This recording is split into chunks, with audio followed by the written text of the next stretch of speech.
Greetings, gang, for a mid-morning Monday video. All right. All of us come from very different areas of the country, living conditions, yada, yada, yada. A lot of you guys are renters, right? Whether it be renting an apartment, renting a condo, renting a mobile home, renting a house, whatever it would be. Don't leave if you're an owner, okay? Y'all sign a lease.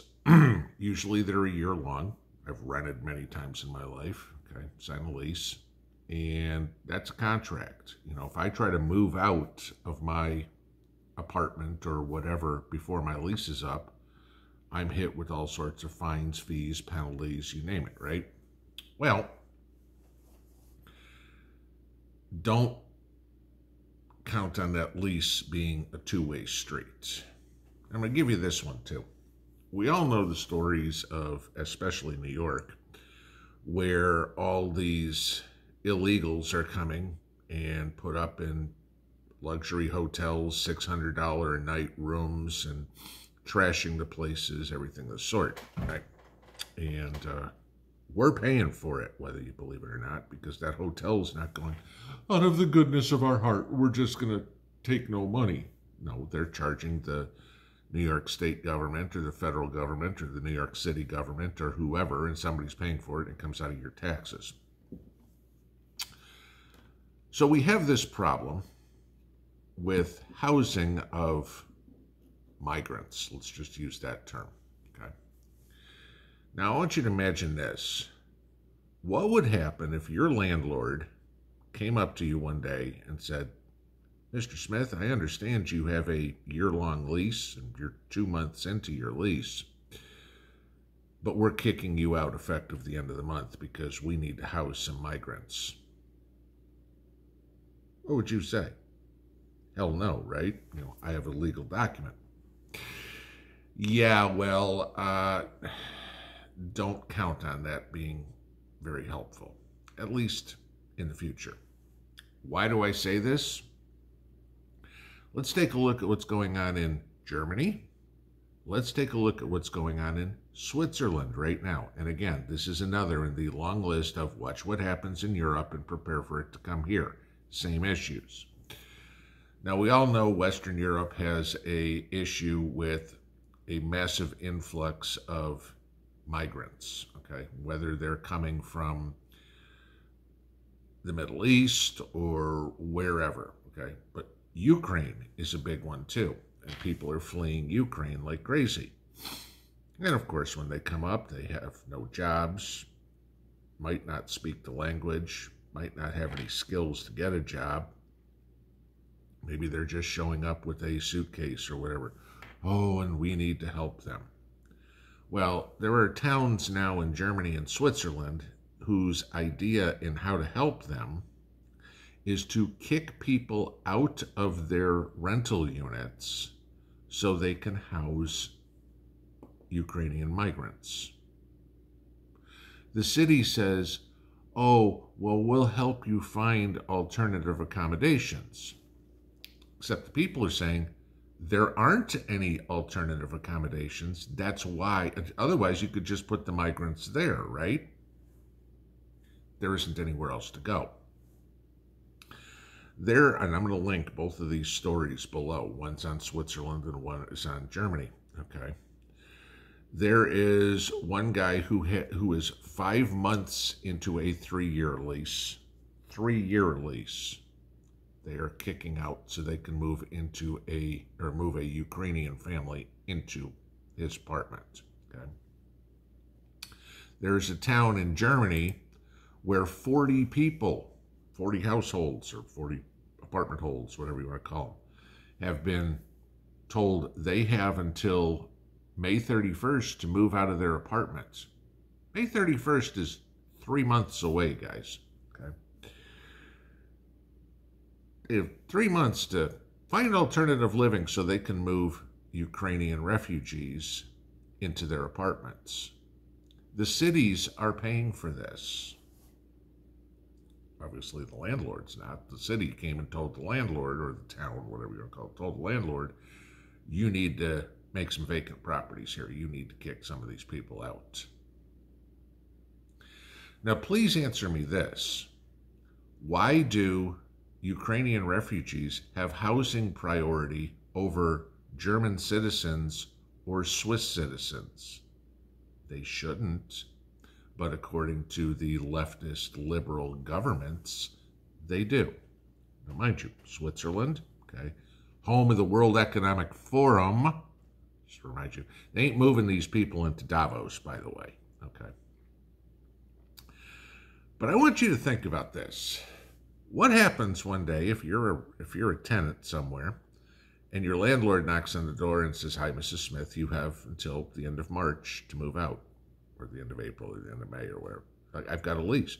It doesn't matter. We're converting, the government has told me that we are going to convert this apartment complex into illegal housing. Not illegal housing as in you can't live there, but housing for illegals.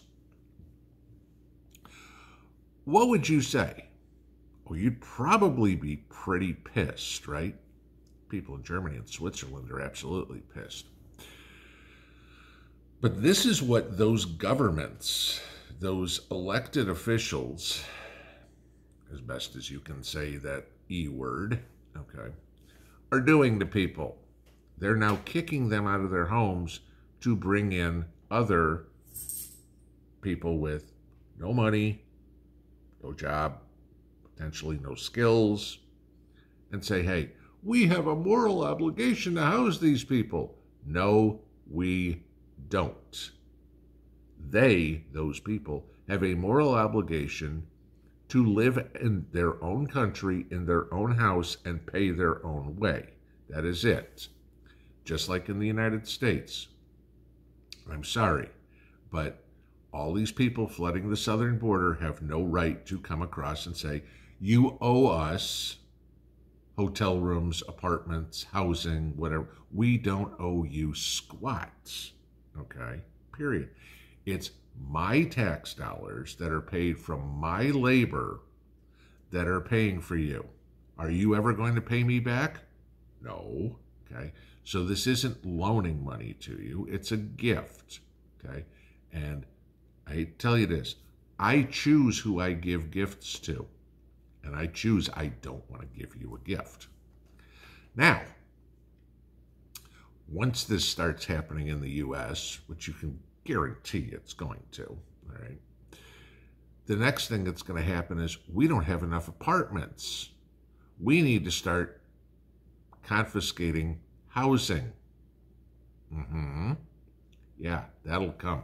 We need to make this neighborhood a immigrant-friendly neighborhood. Take a look at what I talked about last week about the suburbs. Well, we need to start putting low-income housing in the suburbs. What's that low-income housing for? That low-income housing is really no-income housing. It's, hey, here's a bunch of welfare recipients and a bunch of illegals that have no job, and they're just going to sit around the house, get drunk, and get high all day, and we need to house them. No, we don't.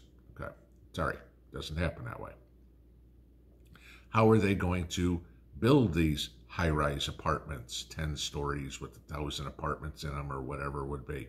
Okay. Oh, Mrs. Jones, Mr. Smith,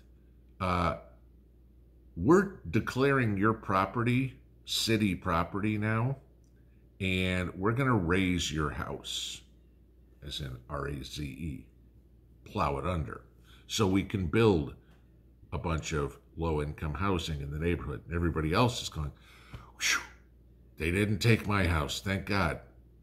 Congratulations, you now have the ghetto in your neighborhood. Your housing values just went like this." Okay. And then by the time you finally come and say, you know what, it might be time for me to get out of here, you put that for sale sign in the house and a realtor comes up and says, "Seriously, you think anybody wants to buy it? Let me show you Detroit." Okay. This is what's coming.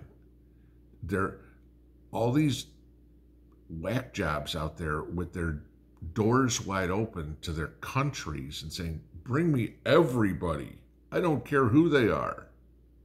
We'll pay for them. Again, I say again, a million times I've said this. The government does not make any money. The government takes money from you and from me. And then they give it to somebody else. This is the problem. You and me are adopting families through our tax dollars and not through our decisions. Tax time's coming up. Do I get to write off all these immigrants that are living the high life in $600 hotels off of my income tax because they're dependents? If the government doesn't have my money, they can't give it to them. So therefore, they are my dependents. And if I choose not to fund them, that's my decision. Think about that when you're filling out that 1040 this year. Pinball out.